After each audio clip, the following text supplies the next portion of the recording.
안녕하세요. 책한민국입니다. 오늘 소개할 책은 새로운 가난이 온다. 지은이는 김망권. 경희대 학술연구교수이자 참여연대 부설, 참여사회연구소 소장으로 일하고 있다.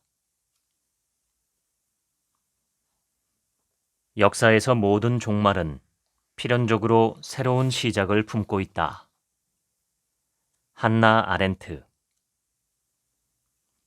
프롤로그를 읽겠습니다. 언택트. 만질 수 없다는 뜻이다. 더 이상 나는 당신에게 손을 내밀 수 없고 공공장소에서 서로에게 얼굴을 보일 수 없다. 이해관계를 뜻하는 영어 표현 인터레스트를 뜯어보면 우리가 사이에 존재함을 의미한다. 이 말은 이익을 뜻할 뿐만 아니라 동시에 관심과 흥미를 의미하기도 했다.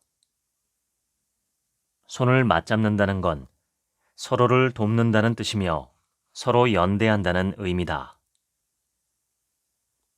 풍요로운 사회가 도래했다고 하는데도 그 어느 때보다 자신의 미래를 걱정하며 불안해하는 사람들이 늘어나고 있다. 우리나라 중산층 10명 중 8명은 자신을 빈곤층이라 여긴다고 한다.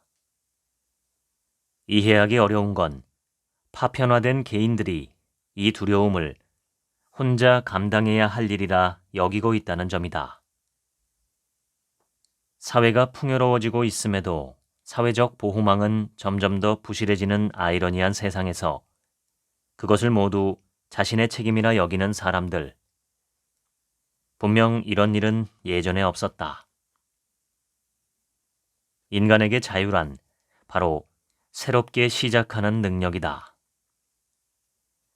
우리가 자유로운 존재라면 우리는 또다시 새롭게 시작할 수 있다. 본문을 읽겠습니다. 김진호 서울과학종합대학원의 빅데이터 MBA 학과 주임 교수는 알파고가 기초적 수읽기에서 엉뚱한 실수를 반복했음을 지적하며 구글 딥마인드 측이 네 번째 대국이 저주기에 가장 적당하다고 판단해 알파고 대신 돌을 놓은 아자왕 박사에게 일부러 오답을 보내 알파고가 지도록 만들었을 것이라는 인터뷰를 했었죠. 인공지능의 놀라운 성장에 대한 인류의 공포감을 상쇄하기 위한 행동이라는 이유를 들면서 말이죠. 그의 주장에 따르면 충분히 학습된 인공지능이 이세돌에게 단 한 판도 진리가 없다는 거예요. 공장에서 인력을 대체해 가고 있는 로봇, 자율주행 기술로 대표되는 사물 인터넷 기술, 폭발적인 연산 능력과 네트워크의 성장이 만들어낸 빅데이터, 블록체인 기술, 사물을 재현해내는 3D 프린팅, 현실과 구분이 안 되는 가상현실. 이런 기술들과 함께 성장하고 있는 생명공학, 신경기술, 지구공학, 우주기술 등의 발전은 그야말로 세계가 4차 산업혁명 시대에 이르렀음을 실감하게 하죠. 이 4차 산업혁명의 시대를 다른 말로 제2기계시대라고 불러요. 제1기계시대가 증기와 전기를 통해 인간의 육체적 능력을 증폭시켰다면 제2기계시대는 디지털 기술을 통해 인간의 정신적 능력을 폭발적으로 증폭시키고 있어요. 인공지능을 장착한 로봇 기술의 성장과 플랫폼의 부상이 그 중심에 있습니다. 당장 우리나라가 노동시장에서 로봇 대체율이 가장 높은 나라 중에 하나고요. 한편에선 거대한 플랫폼이 초국가적으로 구축되고 있어요. 구글, 애플, 페이스북, 아마존 등 전 지구적 플랫폼을 구축하고 우리 일상 곳곳에 들어와 있죠. 전통적인 관점에서 자본의 의미는 생산수단의 소유를 뜻했어요. 만약 택시회사라면 택시라는 생산수단을 소유한다는 거죠. 하지만 플랫폼 자본은 생산수단에 연연하지 않아요. 가장 거대한 택시 플랫폼인 우버는 단 한 대의 택시도 소유하고 있지 않죠. 세계 최대의 미디어 회사인 페이스북은 단 한 편의 기사도 자체적으로 생산하지 않아요.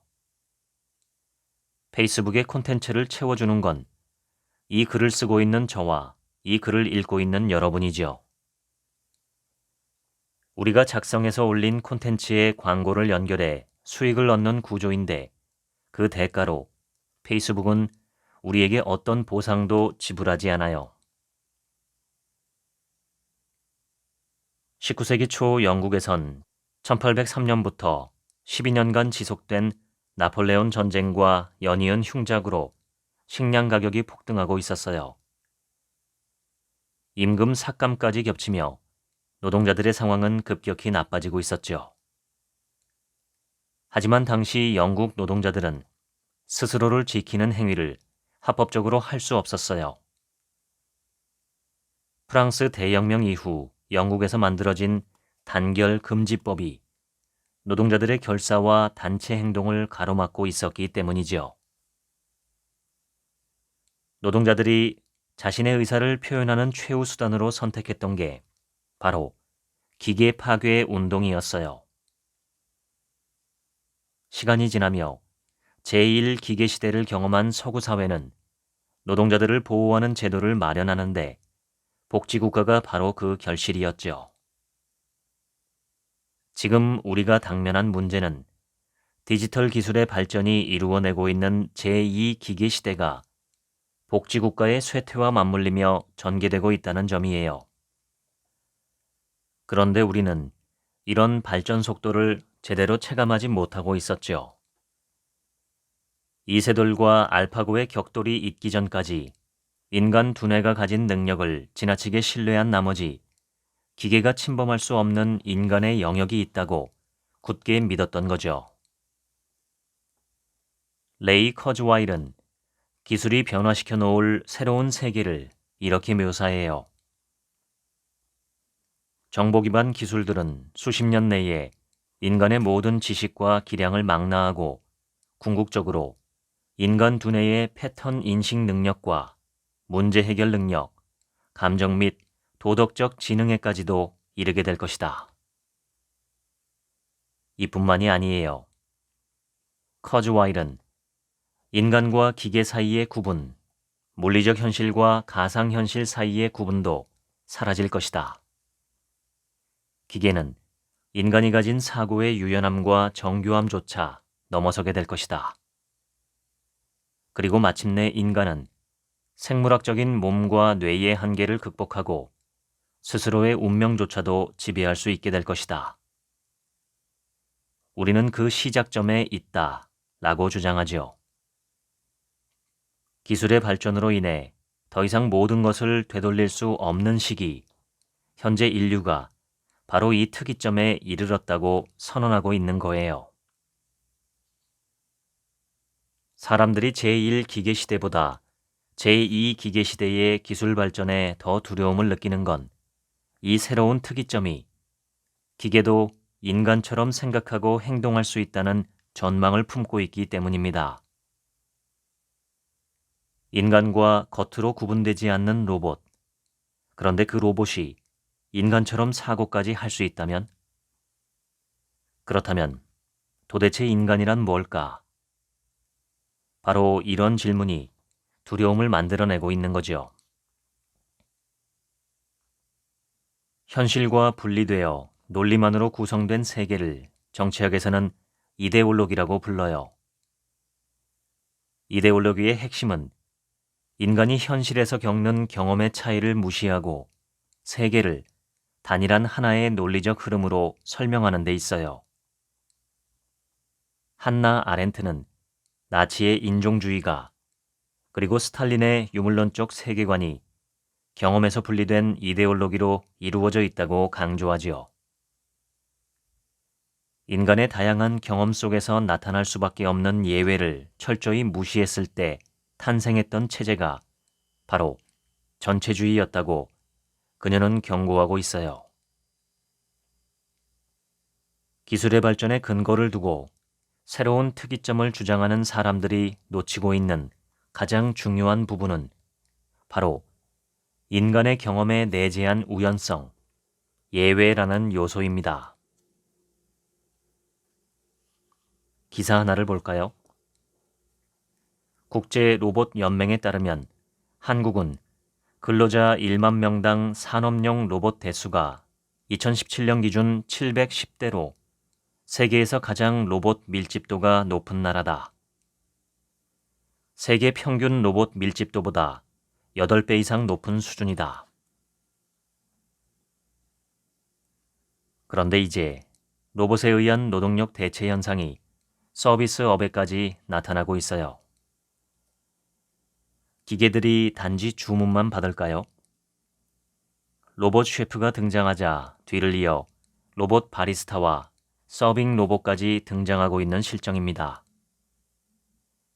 이런 현상이 지속되면 정말 많은 일자리들이 사라질 거예요. 결론적으로 인공지능의 발전은 우리가 고숙련 일자리라고 여기는 직종까지 대체할 가능성이 높아요. 과연 인간은 새로운 기계의 능력에 맞서 기존의 일자리를 지킬 수 있을까요? 1차 산업혁명이 일어났을 때도 인류는 똑같은 질문을 했어요. 하지만 시간이 지나며 인류가 목격한 것은 두 차례의 산업혁명이 더 많은 일자리와 이전과 비교할 수 없을 만한 풍요를 만들어내는 현실이었죠. 하지만 우리가 지금 맞고 있는 제2 기계 시대는 양상이 달라 보여요. 인류의 역사를 돌아보면 인류는 늘 결핍에 시달렸어요. 인류가 이 과제에 대한 해답으로 산업혁명이란 열쇠를 찾은 건 불과 250년 정도밖에 되지 않았어요. 그런데 산업혁명을 진전시키는데 큰 장애물이 하나 있었어요. 사람들이 결핍에 시달리면서도 필요 이상의 일은 하지 않으려 들었던 거예요. 그러자 노동력이 필요했던 이들은 과거에는 전혀 윤리적 문제가 아니었던 노동을 선악의 문제로 바꾸는 시도를 합니다. 열심히 일하는 것이 선이요, 게으른 것은 악이라는 노동 윤리를 만들어낸 것이죠. 막스 베버는 열심히 일하는 것이야말로 신의 뜻이며 나아가 열심히 일해서 부를 얼마나 쌓느냐가 신이 당신을 구원할 것인지 알 수 있는 증거라고까지 설파하게 되었던 거예요. 이런 인식을 바꾸어준 이들은 스위스의 기본소득주의자들이었어요. 그들은 우리에게 이렇게 물어요. 세상이 아무리 풍요로워도 노동으로 증명한 자만이 파이 조각을 가져갈 수 있다고 여전히 믿고 있는가? 고대 사회에선 동양과 서양을 막론하고 열심히 일하는 것은 노예의 본질이었다. 왜 풍요의 시대에 우리가 증명해야 하는 것이 그 본질과 똑같은 것이어야 할까? 왜 우리는 일과 삶을 분리하고 그중 암묵적으로 나쁜 것이라 전제하는 노동, 즉 일을 분배의 자격으로 삼는 것일까? 그리곤 곧바로 다음과 같은 제안을 하지요. 로봇이 일하도록 하고 로봇이 일하는 세상을 만드는 데 기여한 대가로 우리 모두가 그 이익을 나누어 갖는 것은 어떠한가? 로봇세를 걷자. 로봇이 만든 이익을 함께 나누어 가지자.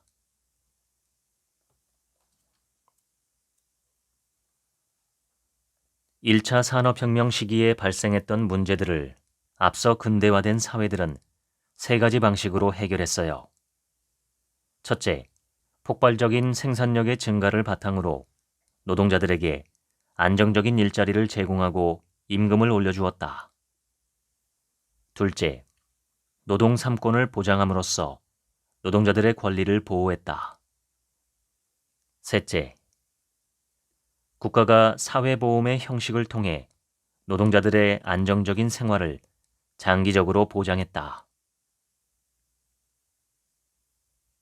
하지만 4차 산업혁명 시대에 들어서며 우리가 목격하고 있는 것은 이 세 가지 해법 모두가 유효성을 잃고 있는 현실이에요. 서로를 위한 보호라는 체제에 균열이 생기기 시작한 직접적인 계기는 1970년대 인플레이션과 오일 쇼크 때문이었어요. 자본은 더 많은 이윤을 얻기 위해 세계 경제의 새로운 질서를 세워야 했어요. 1970년대부터 본격화되기 시작한 신자유주의라는 이데올로기는 이런 배경에서 등장한 거예요. 신자유주의는 경제 영역에서 국가 간 장벽의 높이를 낮추어 자본이 활동할 수 있는 시장이라는 무대를 전 지구적 차원으로 넓혀야 한다는 발상을 담고 있어요. 아담 스미스도 시장은 크면 클수록 좋다라고 말했어요. 신자유주의가 요구하고 실행한 이런 발상을 우리는 경제적 지구화라고 표현해요. 원래 용어 그대로 글로벌라이제이션이라고 부르기도 하죠. 1980년대 신자유주의 질서라는 이름 아래 지구화를 주도한 미국과 영국은 경제 영역에서 모든 개인과 국가가 서로 의존하며 연결되는 지구화를 요구했어요. 그러면서 이런 경제적 지구화가 모든 국가와 사람들에게 이익이 될 것이라고 약속했죠. 그리고 자본은 개인들을 향해서도 국가에게 사회보장을 요구하는 대신 시장에서 판매하는 보험에 가입하라고, 그러면 훨씬 더 양질의 서비스를 받게 될 거라고 설득했죠. 더하여 시장이 정부보다 더 효율적이다라는 말로 정부가 담당하고 있던 공공산업, 교통, 통신, 의료, 교육, 전기, 수도 분야 등을 민영화하라고 요구했죠. 그 결과는 여러분 모두가 알다시피 복지국가의 쇠퇴로 나타났어요. 여러분 혹시 워드 코넬리라는 이름을 들어본 적이 있는지요? 코넬리는 역차별을 철폐하자는 주장으로 미국 주의회에 당선된 최초의 민주당 의원이었습니다. 주목해야 할 건 그가 공화당도 아닌 민주당 의원이란 점이죠. 심지어 코넬리는 아프리카계 미국인인데도 차별 철폐 조치 폐지 운동으로 유명해졌지요. 그는 차별 철폐 조치가 성공을 위해 노력한 많은 아프리카계 미국인들의 성공을 평가절하한다고 주장했어요. 이런 주장에 아프리카계 미국인 중산 계급들이 동조했던 거예요. 그런데 이런 주장을 향해 바우만은 뉴욕 대학 로스쿨의 통계조사 자료를 근거로 반박하죠.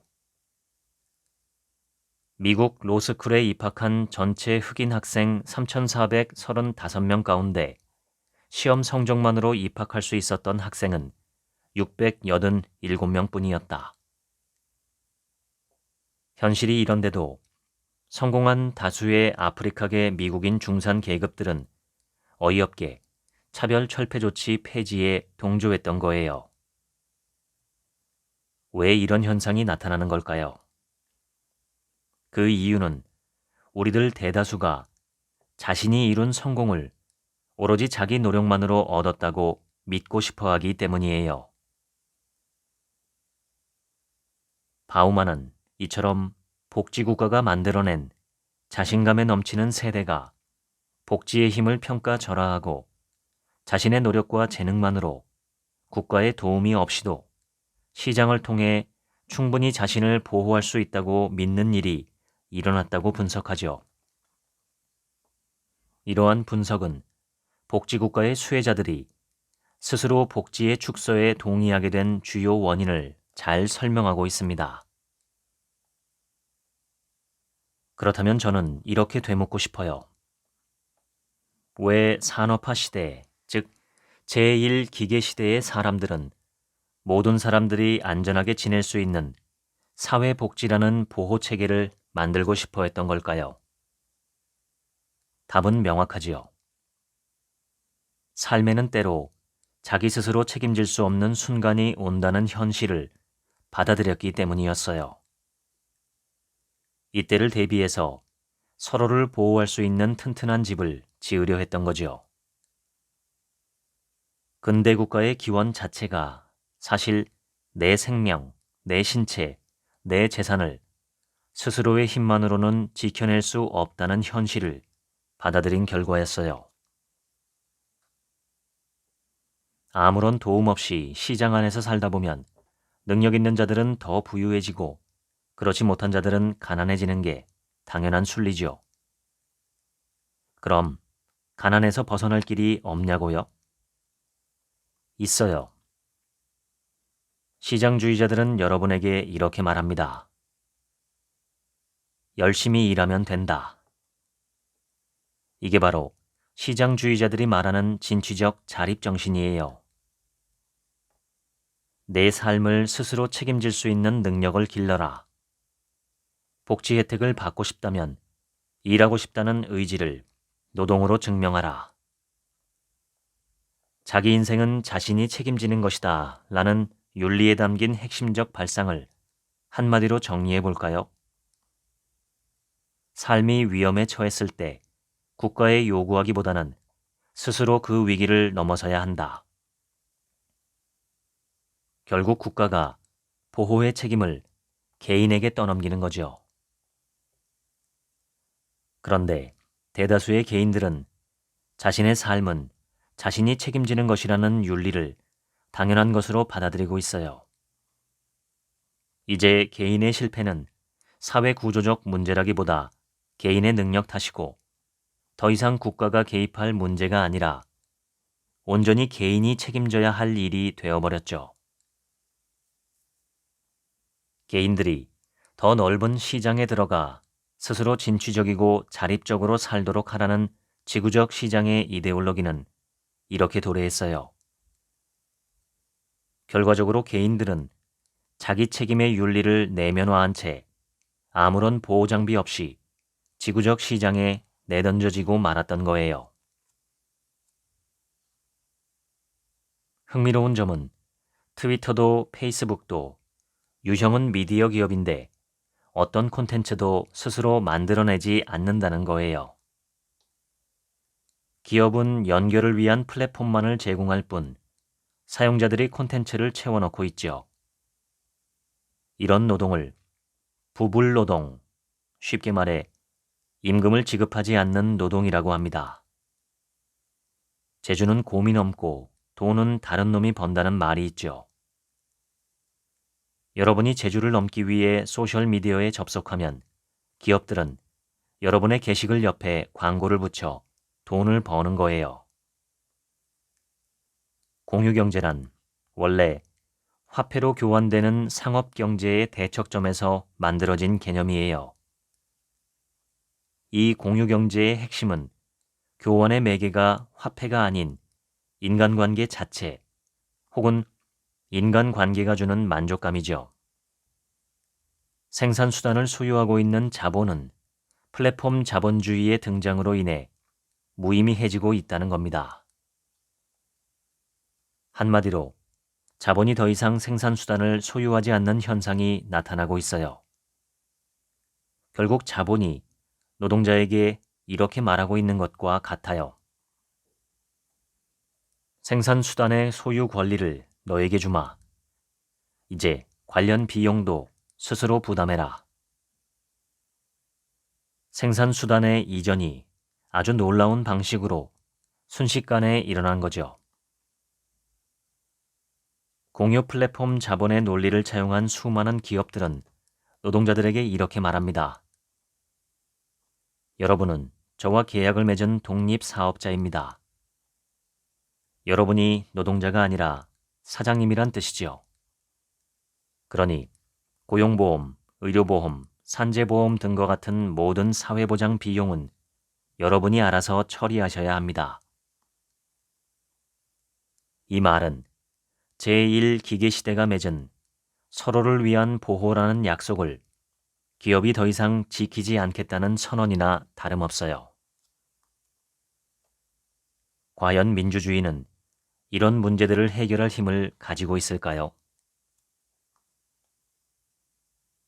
세계 불평등 보고서 2018을 보면 중국의 빠른 성장에도 불구하고 글로벌 차원의 소득 불평등은 1980년 이후 급속히 증가했다고 보고합니다. 1980년 이후 글로벌 소득 증가액에서 혜택을 본 이들은 주로 상위 1%이며 상위 1.1에서 50% 사이에 있는 이들의 소득은 아주 조금 늘거나 아예 늘어나지 않았고 하위 50%는 그 혜택에서 완전히 소외되었다고 밝히고 있습니다. 지구적 차원에서 극단적인 양극화가 일어나고 있다는 거죠. 이런 소득 불평등은 또 다른 의미에서 매우 중요합니다. 소득 불평등이 자산 불평등으로 이어지기 때문이죠. 토마 피케티는 21세기 자본론에서 자본소득이 자식에게 세습되는 현상이 당대 불평등의 원인이라고 말하죠. 제2기계시대에 나타나고 있는 전형적인 불평등은 이렇게 만들어지고 있어요. 우리는 국가가 부유해지면 정부도 부유해질 거라고 자연스럽게 유추하는 경향이 있어요. 하지만 현실에선 정반대의 현상이 일어났습니다. 여러 지표들은 국가의 전체 부가 늘어나도 정부는 점점 더 가난해지고 있다고 말하고 있거든요. 어떻게 이런 일이 일어난 걸까요? 심지어 사회주의 국가였던 러시아나 여전히 사회주의 국가인 중국에서도 민간 자산이 폭발적으로 증가하고 있어요. 전체 공공자산에서 공공부채를 제외하고 남는 값인 공공순자산은 1980년대 이후 모든 국가에서 감소하는 현상을 보이고 있죠. 미국과 영국의 공공순자산은 마이너스로 돌입했어요. 이 말은 정부가 가진 빚이 정부가 소유한 자산보다 많다는 뜻이에요. 원인은 여러 가지가 있지만 가장 중요한 건 공공부문의 부가 민간 부문으로 대거 이전되는 현상 때문이에요. 다른 말로 민영화라고 부르죠. 많은 국가에서 전기, 교통, 의료, 교육 등과 같은 대규모 산업이 민간 부문으로 넘어간 거예요. 이런 국가 기관 산업을 민간이 차지하며 많은 이익을 창출해낸 거죠.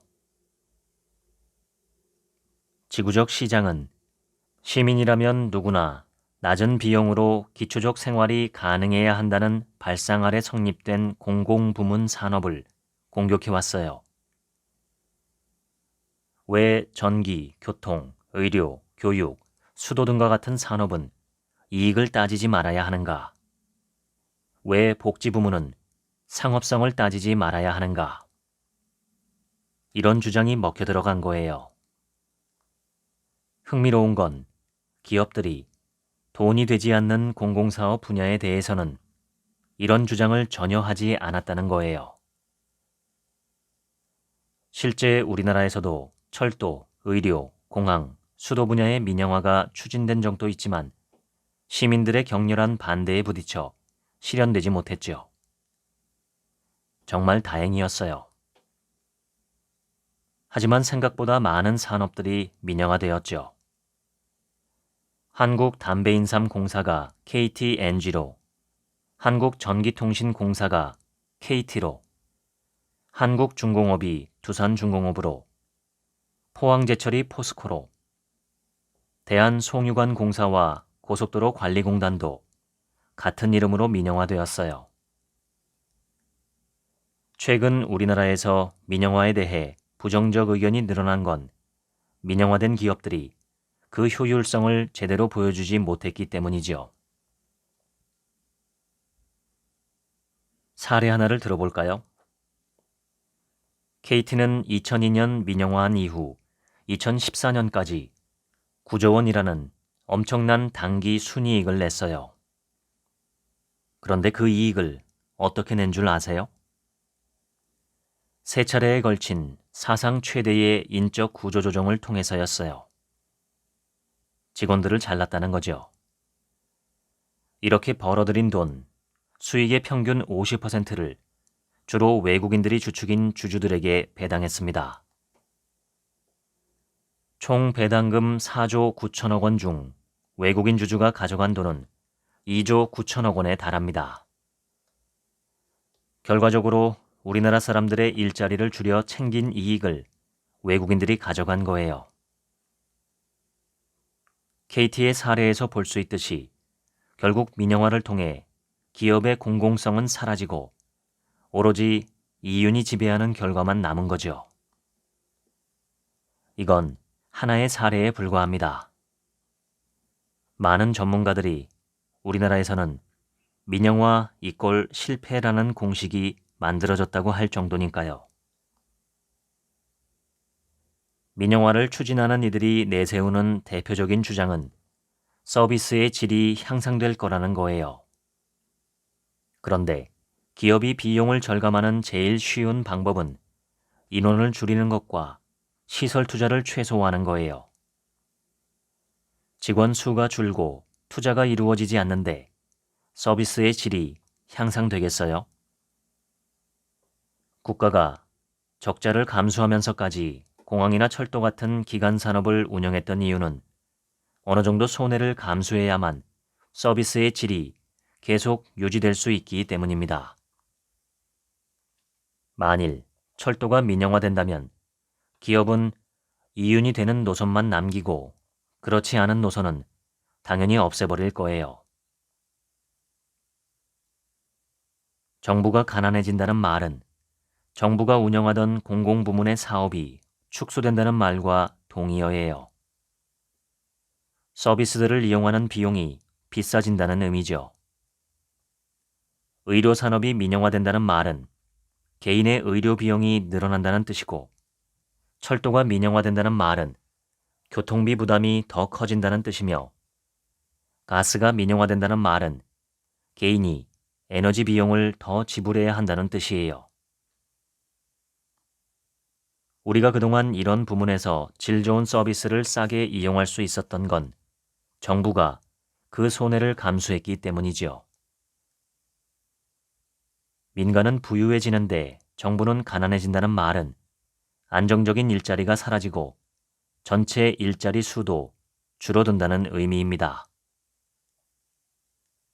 이게 바로 국가의 전체 부가 늘어나도 정부는 점점 더 가난해지고 세상이 풍요로워져도 대다수 사람들의 삶은 팍팍해지는 미스터리의 전말입니다. 버니 샌더스는 2016년 미국 대통령 선거에서 민주당 경선에 참가하며 신드롬을 일으켰죠. 이 열풍이 놀라웠던 이유는 샌더스가 미국에서는 찾아보기 힘든 최장수 무소속 상원 의원이자 자칭 사회주의자이기 때문입니다. 당시 샌더스는 미국 사회가 그 어느 때보다 불평등한 상태라고 외쳤어요. 샌더스는 소득 최상위에 속하는 15명이 지난 2년간 증식한 자산이 소득 하위 40%에 속하는 모든 사람들의 자산을 합친 것보다 크다. 내가 과격하다고? 월마트의 소유주 월튼가의 자산이 가장 가난한 1억 3천만 명의 재산을 모두 합친 것보다 크다는 것. 이런 미국의 현실이 지나치게 과격한 것이다.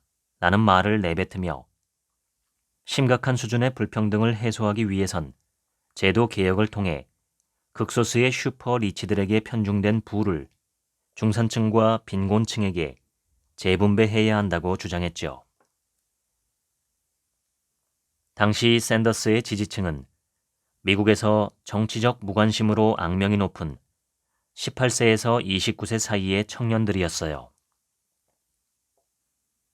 그렇다면 왜 중산층의 청년 세대들이 열광적으로 지지했던 걸까요? 이 과정에는 신자유주의의 영향으로 높아진 교육비와 높은 실업률이라는 중요한 요소가 자리 잡고 있었어요. 학교를 다닌 많은 학생들이 졸업하는 순간 엄청난 규모의 빚을 떠안게 되었죠. 구체적 수치를 보면 2015년 대학을 졸업한 미국의 사회 초년생들은 평균 3만 5천 달러 이상의 빚을 떠안아야 했죠. 1995년에 1만 2천 달러와 비교하면 3배입니다.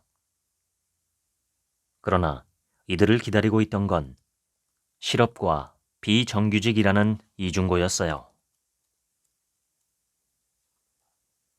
인류가 만들어 놓은 제도 중에 너의 욕망을 마음껏 실현해보라. 너의 이익을 무한히 추구해보라. 라고 말하는 유일한 제도가 시장이라는 것, 여러분 알고 있나요? 이게 얼마나 충격적인 발상이었던지 수많은 사상가들이 시장을 어떻게 다루어야 하는지를 두고 고민했죠.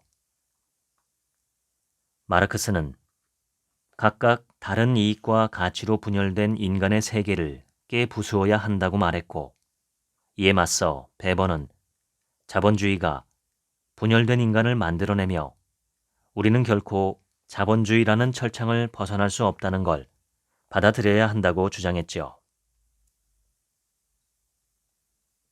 완전 고용 사회란 어떤 사람이 직장을 잃었을 때 노동시장에서 일정 시간을 기다리면 유사한 수준의 일자리를 찾아 다시 노동시장으로 돌아갈 수 있다는 뜻입니다. 이런 사회에서 실업은 그냥 산업 예비군 정도의 의미를 갖게 되죠. 그런데 지금 우리가 살고 있는 탈산업 사회는 불완전 고용 사회입니다. 일자리를 잃고 난 뒤 기다린다 해도 유사한 수준의 일자리를 찾지 못할 가능성이 높다는 의미죠. 2018년 한국 정부가 지급한 실업급여액이 사상 최대를 기록했어요. 6조 7천억 원에 이르렀죠. 그런데 이 실업급여를 받는 기간 중 재취업률은 2015년 31.9%, 2016년 31.1%, 2017년 29.9%, 2018년 29.4%로 4년 연속 하락하고 있는 걸 볼 수 있습니다. 문제는 실업의 기간이 길어지면 길어질수록 잉여, 다시 말해 쓸모없는 자로 전락할 가능성이 높아진다는 겁니다. 특히 자본이 초국적일 때 그 자본은 쉽사리 노동자를 버릴 수 있어요.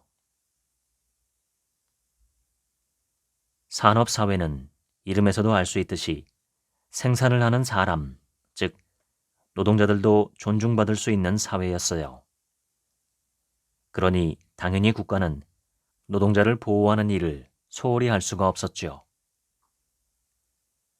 제1기계시대가 만들어 놓은 세계는 노동자들에게 그나마 좋은 곳이었어요.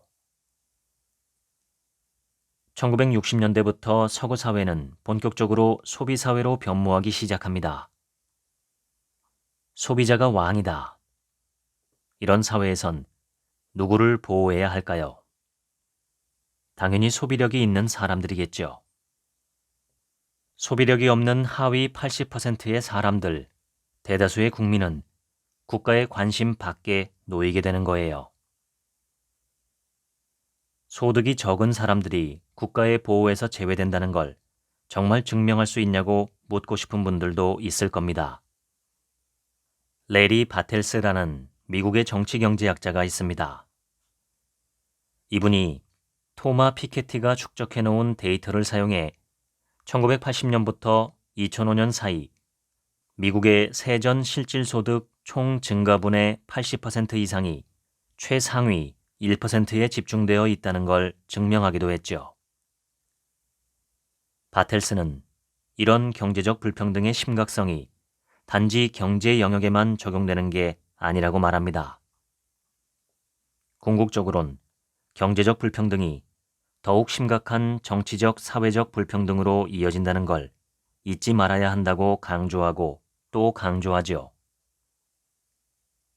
바텔스는 미국 사회에서 경제적 불평등이 어떻게 정치적 불평등을 만들어내는지 그 상관관계를 6년 동안 연구했습니다. 그리고 그 결과물을 불평등 민주주의라는 책으로 출간했죠. 좀 더 구체적으로 말하면 이 책은 소득 수준과 시민이 선출한 대표자들의 반응성에 관한 연구였어요. 결과는 선출직 공직자들이 수천만 명에 이르는 저소득층을 위한 정책에 매우 미온적이라는 거였습니다. 아니, 미온적인 정도가 아니라 아예 철저히 무시하거나 반대로 움직인다는 거였죠. 예상했던 일이긴 하지만 이 연구는 과학적 증거를 제시했기에 더 충격적이었죠.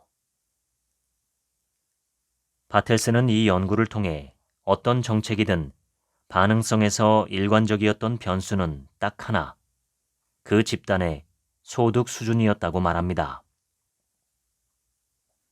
소득이 높은 이들에겐 반응하고 소득이 낮은 이들에겐 반응하지 않는다. 이게 그 연구의 결론이었죠.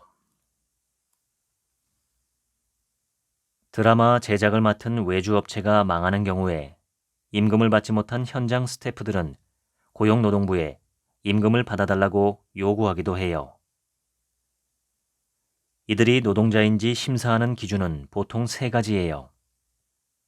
첫째, 고용계약서를 썼는가? 둘째, 노동자에게 제공되는 보험이 있는가? 셋째, 정기적으로 보수를 받는가?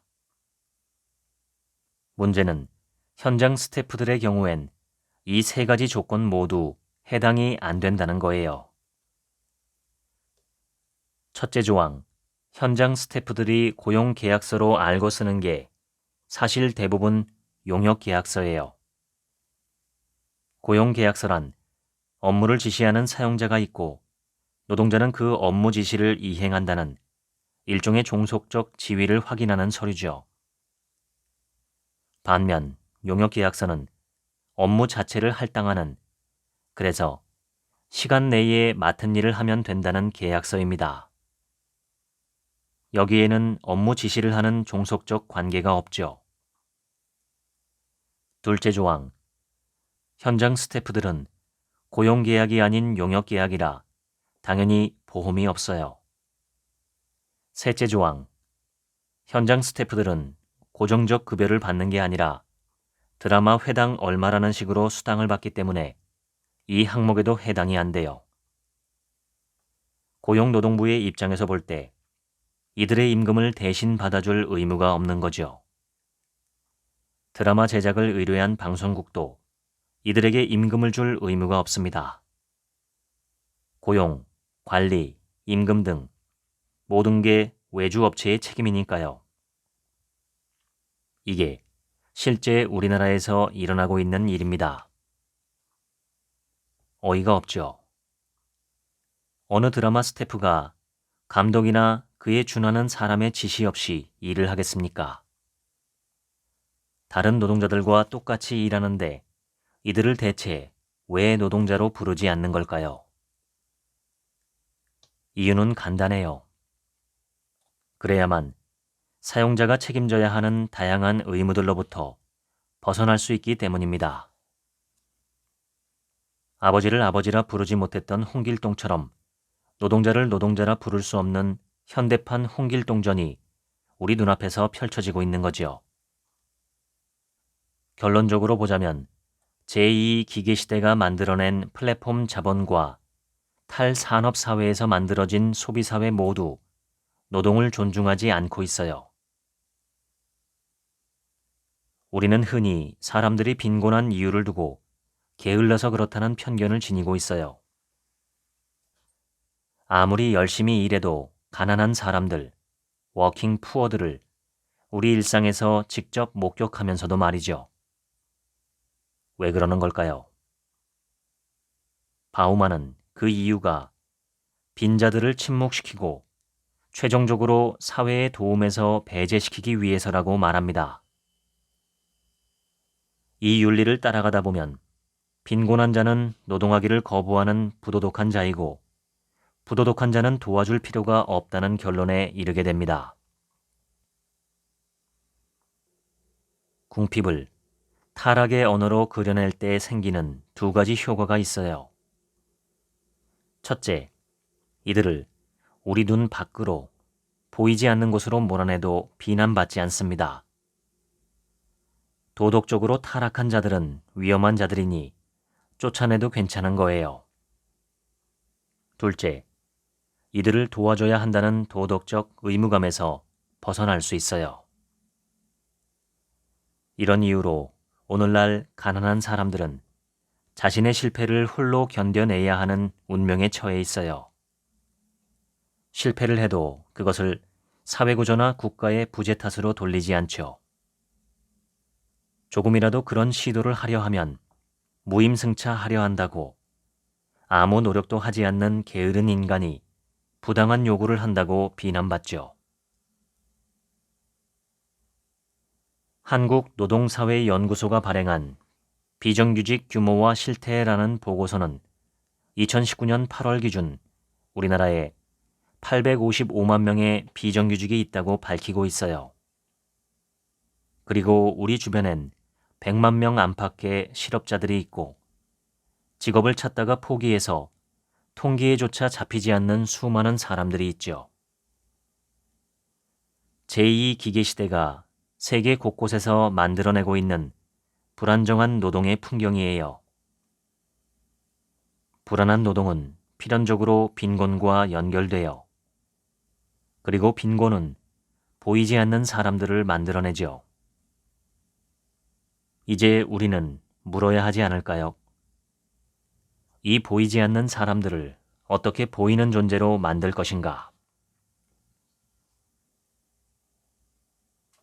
로봇세이의 아이디어는 아주 간단해요. 로봇에게 인간이 가지고 있던 일자리를 내주고 로봇이 일한 대가를 세금으로 걷어 사람들에게 나누어 주자는 거죠.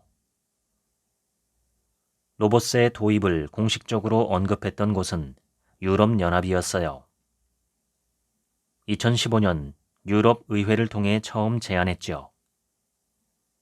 그들은 로봇의 등장이 대량 실업을 유발할 가능성이 있고 그렇게 되면 사회 안전망을 유지하는 데 상당히 많은 비용이 들 거라 걱정했습니다. 로봇세를 도입하자는 제안은 미국 실리콘밸리에서도 나오고 있어요. 2017년 빌 게이츠가 도화선을 당겼죠. 그는 로봇이 사람과 비슷한 일을 하고 있다면 사람들이 내는 비슷한 수준의 세금, 즉 소득세와 사회보장 부담금을 내게 해야 한다고 주장했어요. 스타트업 투자회사의 최고 경영자인 샘 알트만 역시 로봇으로 새로운 부를 창출한다면 당연히 세금을 물어야 한다며 빌 게이츠에게 동조했지요. 다수의 학자들 역시 소득세 형식의 로봇세를 환영하고 있어요. 로봇세를 가장 열렬하게 지지하는 사람들은 스위스의 기본소득주의자들이에요. 로봇이 일하게 하고 다행히 로봇에겐 임금이 필요 없으니 그 대신 우리가 그 임금을 분배받아 하고 싶은 일을 자율적으로 하자고 제안하죠. 로봇세를 기본소득의 재원으로 삼자는 이 주장, 어떻게 생각하세요?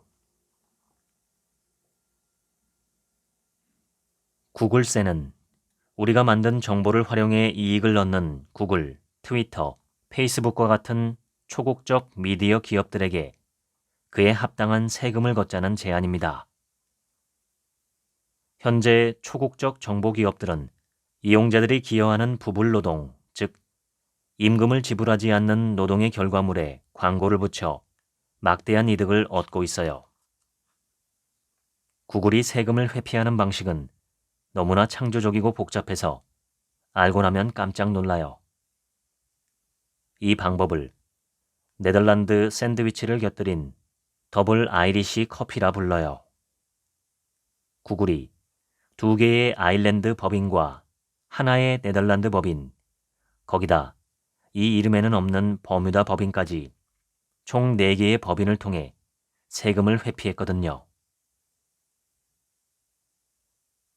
대부분의 글로벌 미디어 기업들도 구글을 똑같이 따라하며 세금을 회피하고 있죠. 구글의 경우엔 한국에서 매년 5조 원 이상의 매출을 올리고 있어요. 구글의 매출이 네이버와 비슷하다는 것만 봐도 우리나라에서 얼마나 많이 벌고 있는지 알 수 있죠. 그런데 양쪽이 내는 세금은 너무 차이가 나요. 2016년 기준 네이버가 4,321억 원을 낸 반면 구글은 200억 원 정도밖에 내질 않았어요. 이 초국적 기업들에게 합당한 세금만 받아도 상당히 많은 재원이 거칠 거예요. 구글과 페이스북은 한국에서 올리는 매출이 얼마인지조차 공개하지 않고 있는데요. 막대한 세금을 공식적으로 추징당할 수 있는 실마리가 될까봐 그러는 겁니다.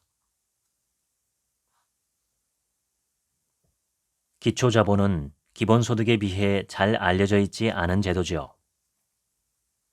기초자본이란 발상을 처음으로 내놓은 이는 토마스 페인입니다. 페인은 작가로도 이름을 떨쳤지만 한편으로 아주 유명한 혁명가이기도 했죠. 페인은 아주 중요한 문제 하나를 제기합니다. 하나님은 이 세계를 인간에게 공유물로 주셨다.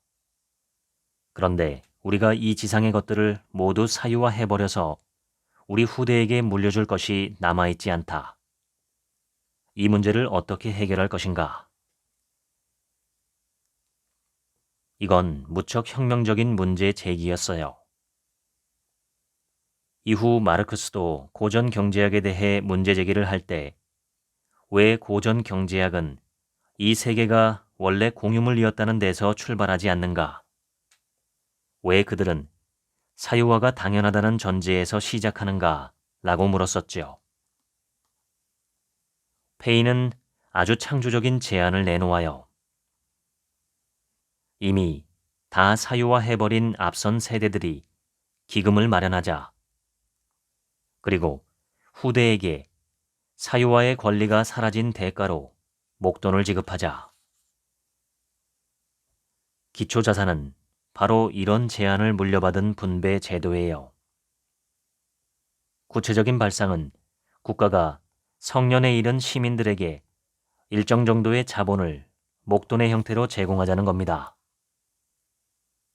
2018년 한국 리서치가 실시한 여론조사 결과를 보면 우리나라 20대들의 80%가 사회계층 이동이 불가능하다고 믿고 있어요. 수저론이 틀린 게 아니라는 건 우리나라의 상속형 부자가 다른 국가보다 많다는 통계가 뒷받침해주고 있어요. 2016년 피터슨 연구소에서 실시한 조사를 보면 전 세계 자산 10억 달러 이상 부자 중 이른바 금수저 출신으로 증여나 상속을 받아 부자가 된 경우가 30%인 반면 한국은 이 비율이 74%에 이르고 있죠. 기초자본은 바로 이런 상황에서 사회계층의 이동 가능성을 만들어주기 위해 개인이 부모로부터 상속받을 수 없다면 사회가 상속해주겠다는 취지로 만들어진 제도예요. 한마디로 기초자본은 모두를 위한 사회적 상속이라고 할 수 있어요. 21세기 새로운 기술의 시대, 인간의 존엄을 지키기 위해 우리는 어떻게 해야 할까? 이 질문에 대한 답으로 저는 여러분께 제1기계시대의 분배 기준인 노동 밖으로 나가자는 제안을 했습니다. 이제는 더 이상 노동이 인간의 존엄을 지킬 수 있는 분배의 유일한 기준이 되어서는 안 된다는 이야기예요. 달라진 현실에 맞는 새로운 분배 기준을 세워나가야 한다는 의미인 거죠.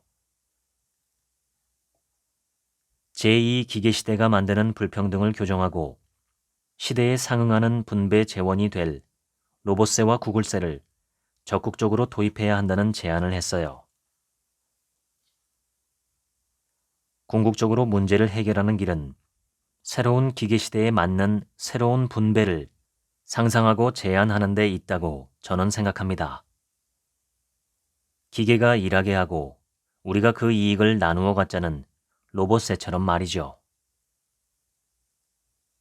능력주의가 지배하는 사회에서 개인의 실패는 온전히 개인의 능력이 모자란 탓이라 여겨지죠. 개인의 실패를 두고 사회 구조적 문제를 탓하는 것은 허용되지 않습니다. 이런 사회에서 사람들은 불만을 터뜨리지 않고 침묵하게 되죠. 죽음을 택할 만큼 가난해도 사회에 아무것도 요구하지 않는 착한 빈민들 이야기는 이런 사회 분위기 속에서 만들어지는 겁니다. 마이클 영은 능력주의가 지능, 즉 IQ 더하기 노력 이퀄 능력이라는 등식 아래 개인이 지닌 능력 외에는 그 어떤 것도 개인의 성취를 좌우하는 요소가 되어서는 안 된다는 발상이라고 말합니다. 언뜻 공정해 보이는 이 공식에는 결정적인 함정이 있어요.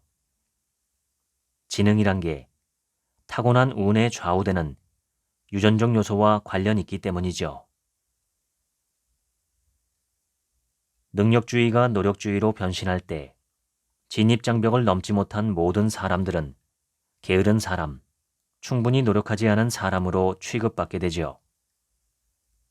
결국 능력주의는 사회적 다수를 능력 없는 자들로 만들어 무기력에 빠뜨릴 뿐만 아니라 게으른 자들로 취급하며 도덕적 수치심까지 안기는 거예요. 우리가 스스로를 평범하다고 생각한다면 불평등과 공정성의 문제를 능력주의로 해결해야 한다고 믿는 것 자체가 모순이 아닐까요?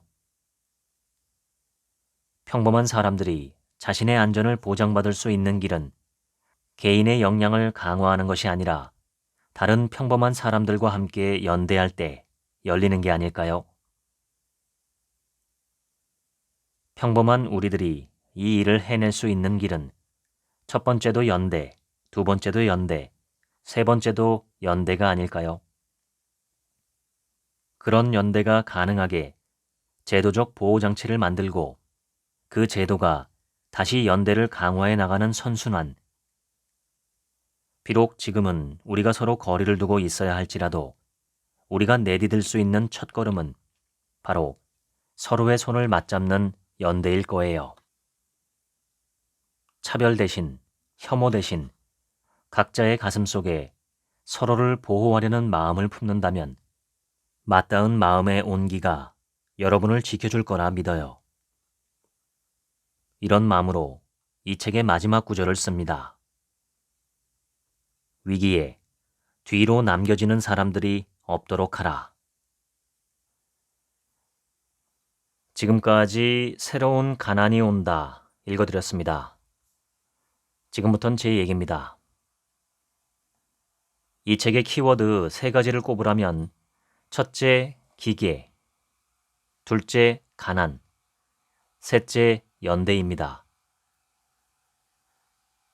근대화와 산업혁명으로 인한 산업사회의 태동이 첫 번째 기계의 시대였다면 4차 산업혁명 시대인 지금 시대는 제2의 기계의 시대가 되었다는 것입니다. 다행히도 첫 번째 기계의 시대에서는 우려했던 것만큼 기계가 인간의 일자리를 대체하는 일은 일어나지 않았지만 두 번째 기계의 시대인 지금 시대는 AI와 로봇이 빠른 속도로 인간의 일자리를 대체하고 있다고 저자는 말합니다. 그리고 그 속도 못지않게 수많은 다수의 사람들이 가난해지고 있다고 말하죠. 그리고 이것을 극복할 대안으로 저자는 연대를 주장합니다. 연대를 쉬운 말로 하면 더불어 같이 살기, 뭉쳐서 살아내기라는 뜻이겠죠. 더 구체적인 대안으로 로봇세와 구글세를 이용한 기본소득, 그리고 기초자산을 이야기합니다. 챗GPT-4는 지구상에 존재하는 거의 모든 문서와 이미지를 이용해서 학습했다고 하지요. 그것을 바탕으로 우리가 주문하는 것을 내놓는 것입니다. 그런데 그것에 대한 대가는 지불하지 않았다는 것이죠. 다시 말해, 뛰어난 AI 프로그램을 만들기 위해서 그 제작자들은 기존의 인간이 만들어낸 엄청난 데이터를 사용했는데 그 대가를 전혀 지불하지 않는 것은 공평하지 않다는 것입니다. 특히 그렇게 만들어낸 AI가 정보의 원천 생산자인 인간의 일자리를 빼앗는다면 말이죠. 중요한 것은 대중 한 사람 한 사람이 시대적 상황의 원인과 대안에 대해 정확하게 인식하기가 참 어렵다는 것입니다. 세상은 점점 더 풍요로워지는데 개인은 점점 더 가난해지는 이 역설은 과연 어떻게 풀어야 할까요? 빈익빈 부익부라는 말이 있죠. 가난한 사람은 점점 더 가난하게 되고 부자인 사람은 점점 더 부자가 된다는 뜻이죠. 공동체, 사회 전체가 합의한 새로운 규범이 생기지 않으면 인간 사회는 늘 이런 경향이 있어 왔습니다. 그런데 지금의 제2 기계 시대에서는 그러한 경향이 극단적으로 심해지고 있다는 것이 이 책의 문제의식 중 하나입니다. 사실 이 상황이 개선되지 않으면 한 배를 탄 인류라는 공동체의 미래는 그리 밝지 않습니다. 역사적으로 보면 우리는 그런 상황에 마주할 때마다 새로운 규범을 만들어냈죠. 그 과정은 고통스러웠고 항상 성공한 것도 아니었습니다. 불행에도 실패했을 경우엔 아주 오랜 기간 수많은 사람들이 고통을 겪어야 했습니다. 인간의 탐욕은 끝이 없습니다. 결국은 그 탐욕이 자기 자신까지도 삼켜버리고 마는 것이 탐욕의 본질입니다.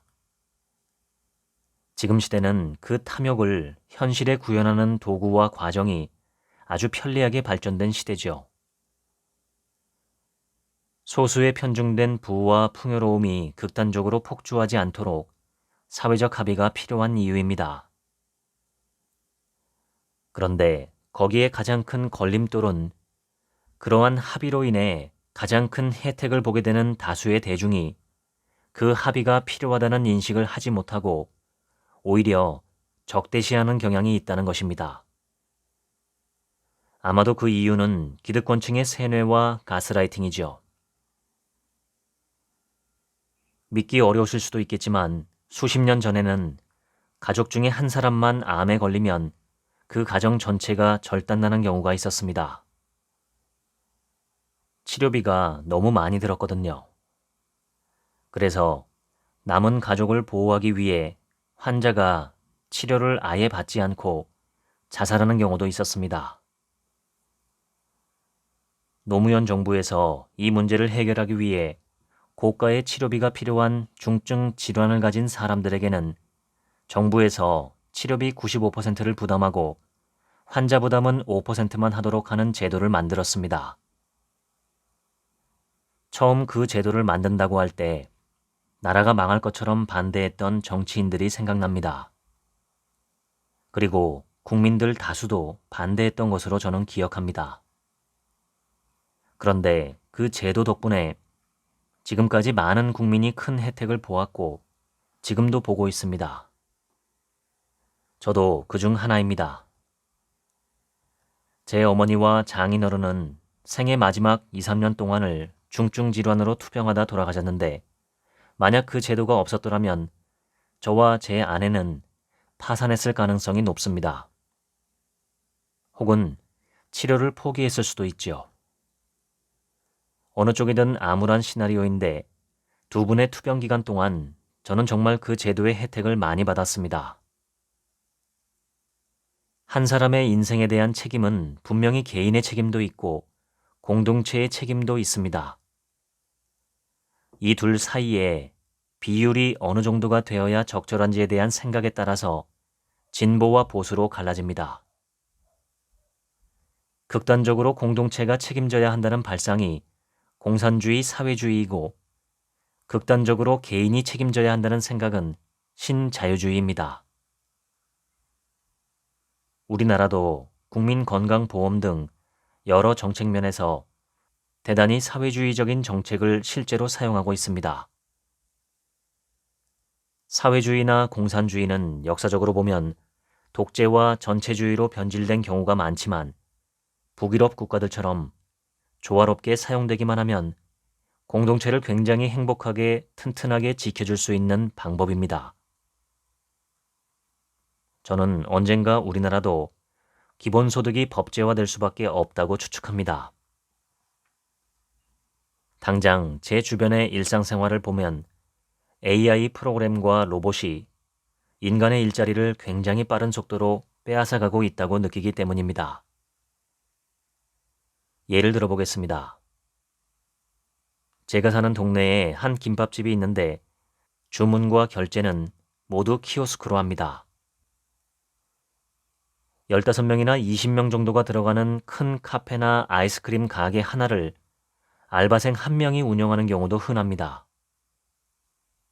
음식물 픽업이나 테이블 배달도 로봇이 하고 있습니다. 대기업이 운영하는 슈퍼마켓에는 몇 년 전부터 직원이 점점 줄어들고 셀프 결제 창구가 점점 늘어나고 있습니다. 이러한 경향이 사회 전체적으로 퍼지는 속도가 너무 빠릅니다. 이렇게 일자리가 빠른 속도로 사라진다면 기본소득 법제화에 대한 대중들의 요구도 높아질 수밖에 없겠죠. 물론 거대 자본이나 대기업에서는 최대한 그것을 막기 위해 로비를 하겠죠. 거대 자본을 소유하고 있는 극소수의 사람들과 아무 자본 없이 일자리를 빼앗기는 절대다수의 가난한 사람들 간의 줄다리기에서 과연 누가 승리하느냐에 따라 향후 몇십 년 혹은 몇백 년 동안 우리가 경험할 행복도의 총량이 극적으로 변화할 수 있습니다. 장기적으로 바람직하지 않은 그러나 대중의 입맛에는 맞는 선심성 공약을 남발하는 정치적 포퓰리즘은 분명히 공동체 전체에 해롭습니다. 이러한 포퓰리즘과 공동체의 보호를 위해 반드시 필요한 사회적 합의는 잘 구분되어야 합니다. 문제는 그걸 구분하기가 참 복잡하다는 거죠. 그래서 우리가 인간이 깨어나야 합니다. 지적으로, 정신적으로, 정서적으로 더 나은 판단을 할 수 있는 사람들이 더 많아져야만 합니다. 우리가 살아남기 위해서, 그리고 더 나아가서 행복하게 살아가기 위해서, 그래서 결국 인류 전체가 더 번영하고 더 행복해질 수 있도록 우리 모두의 정신이 업그레이드 되어야만 합니다. 뉴스를 보면 미국에서는 서너 살 먹은 아이들이 집안에 있는 진짜 총을 가지고 놀다가 스스로 죽거나 누군가를 죽이는 일이 벌어집니다. 정신이 미숙하면 발달된 물질은 저주입니다. 물질 세계가 발전하는 것 이상으로 우리의 정신 세계도 발전해야만 합니다. 최소한 비슷한 정도까지는 발전해야만 합니다. 그렇지 않으면 발달된 물질 문명이 우리를 해치기 때문입니다. 대중이 깨어나지 않으면 이 세상에 희망이 없습니다. 그리고 대중이 깨어나기 위해서는 그 중에 5% 이상의 사람들이 먼저 깨어나면 됩니다. 이 방송을 들으시는 당신께서 그런 사람이 되시면 좋겠습니다. 지금까지 책 한민국의 하루치 생각이었습니다. 감사합니다.